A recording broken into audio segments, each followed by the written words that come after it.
જય શ્રી કૃષ્ણ. આજનું સુભાષિત: શાંતિ તુલ્યમ તપો નાસ્તિ ન ચ સંતોષ પરમ સુખમ ન તૃષ્ણાયા પરો વ્યાધિ ન ચ ધર્મો દયા પર.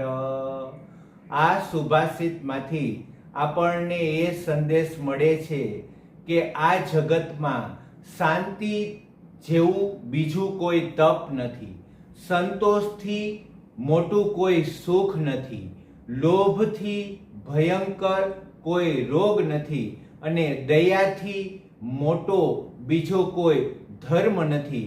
માટે મનુષ્યએ બધા લોકો, પશુ, પક્ષી અને પ્રાણીઓ ઉપર એટલે કે જીવ માત્ર પર દયાભાવ રાખવો જોઈએ. અસ્તુ.